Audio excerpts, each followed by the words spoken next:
بسم الله الرحمن الرحيم. أعوذ بالله من الشيطان الرجيم. بسم الله الرحمن الرحيم.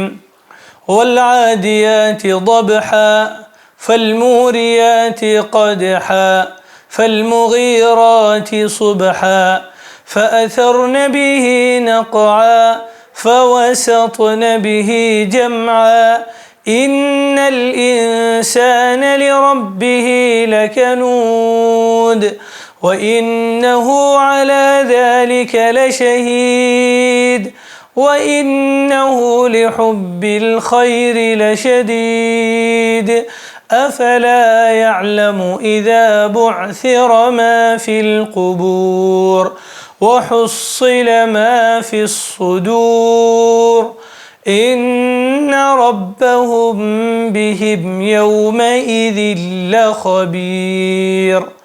صدق اللہ العظیم. ناظرین کرام، اس وقت دروس قرآن کے سلسلے کو لے کر ہم آپ کی خدمت میں حاضر ہوئے ہیں. آج سورہ عادیات کی ترجمانی اور مختصر تفسیر آپ کے سامنے پیش کی جائے گی. بسم اللہ الرحمن الرحیم. شروع اللہ کے نام سے جو بڑا مہربان اور نہایت رحم والا ہے. والعادیات ضبحا، قسم ہے ان گھوڑوں کی جو ہانپ ہانپ کر دوڑتے ہیں.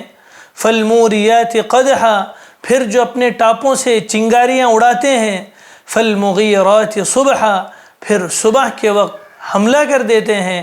فأثرن به نقعا، پھر اس موقع پر غبار اڑاتے ہیں.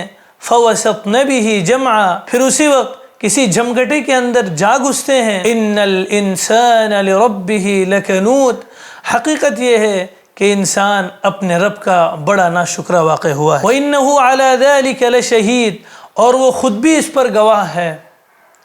وَإِنَّهُ لِحُبِّ الْخَيْرِ لَشَدِيدٌ، اور حقیقت یہ ہے کہ وہ مال کی محبت میں پکا ہوا ہے.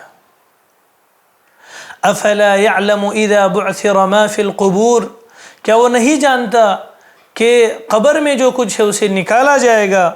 وَحُصِّلَ مَا فِي الصُّدُورِ، اور دلوں کے بھید بھی نکالے جائیں گے.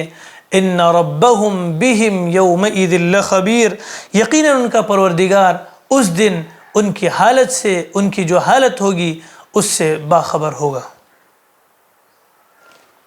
تو یہ سورۃ العادیات کی ترجمانی تھی. سورہ عادیات میں اگر ہم دیکھیں تو یہاں پر سب سے پہلے گھوڑوں کی قسم کھائی گئی. عربوں میں اس زمانے میں دیکھا جائے اور آج بھی دیکھا جائے تو گھوڑے جس کام کے لیے استعمال ہوتے ہیں وہ بندوں کی خدمت کرتے ہیں، اور جو ان کا مالک رہتا ہے اس کے حکموں پر وہ اپنے اس کا حکم بجا لاتے ہیں، اپنے مالک کا حکم بجا لاتے ہیں. گھوڑے کی مثال دے کر یہ بات سمجھائی جا رہی ہے کہ وہ گھوڑا جس کو انسان نہ اپنے پاس سے غذا دیتا ہے بلکہ اللہ کی دی ہوئی رزق دیتا ہے، اللہ کے دیا ہوا کھانا اس کو دیتا ہے، لیکن پھر بھی وہ گھوڑا اپنے مالک کا اتنا فرما بردار ہوتا ہے کہ وہ اس کو فوراً حکم کرے تو وہ مجمع کے بیچوں بیچ جا گھستا ہے. جنگوں میں وہ آگے بڑھتا ہے اور جنگ وہ لڑتا ہے صرف اپنے اس مالک کے حکم پر جس نے اس کو کھانا کھلایا ہے.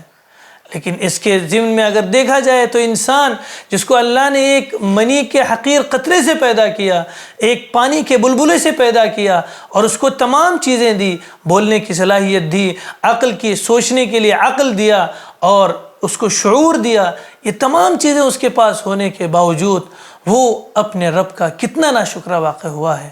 وہ مصیبت جب آتی ہے تو اس کو یاد کرتا ہے اور جو اللہ کی نعمتیں اس پر ہیں اس کو بھول جاتا ہے. قنوت کے معنی جو مفسرین نے، امام حسن بصری رحمۃ اللہ علیہ نے جو بیان کیے ہیں وہ یہ ہے کہ قنوت کے معنی ہیں کہ مصیبتوں اور آزمائشوں کو یاد رکھنے والا اور جو اس پر اللہ کی نعمتیں ہیں اس کو بھولنے والا. اور آگے اللہ تبارک و تعالیٰ ارشاد فرماتے ہیں کہ اس پر بندہ خود گواہ بھی ہے، خود گواہی بھی دیتا ہے کہ ہم اپنے رب کے بہت ناشکری کرتے ہیں، اس کی شکر گزاری نہیں کرتے. اور دوسری چیز جو یہاں پر بیان کی جا رہی ہے انسان کے بارے میں وہ یہ ہے وَإِنَّهُ لِحُبِّ الْخَيْرِ لَشَدِيدٌ، مال کی محبت اس کے اندر بھری ہوئی ہے، مال کی محبت میں وہ پکا ہوا ہے. مال بقدر ضرورت آدمی کو کمانا اللہ نے فرض قرار دیا ہے، لیکن محبت اس کی بھی نہیں ہونی چاہیے. مال کی محبت مذموم چیز ہے۔ مولانا رومی رحمۃ اللہ علیہ اچھی مثال کے ذریعے سے یہ بات سمجھائی ہے کہ پانی اگر کشتی کے باہر ہے تو کشتی پانی پر چلے گی، لیکن پانی اگر کشتی کے اندر آ گیا تو وہ کشتی کو لے ڈوبے گی۔ تو لہٰذا دنیا میں ہم رہیں، اس کے ساتھ رہیں، اس کی محبت کو اپنے دل کے اندر آنے نہ دیں۔ مال کی محبت ہے، اس کو ہم اپنے دل کے اندر آنے نہ دیں۔ تو یہ دو باتیں تھیں انسان کے متعلق جو اس سورے میں بیان کی گئی۔ نمبر ایک تو یہ کہ وہ ناشکرا ہے، نمبر دوسرے یہ کہ مال کی محبت اس کے اندر کوٹ کوٹ کر بھری ہوئی ہے، مال کی محبت میں وہ پکا ہوا ہے۔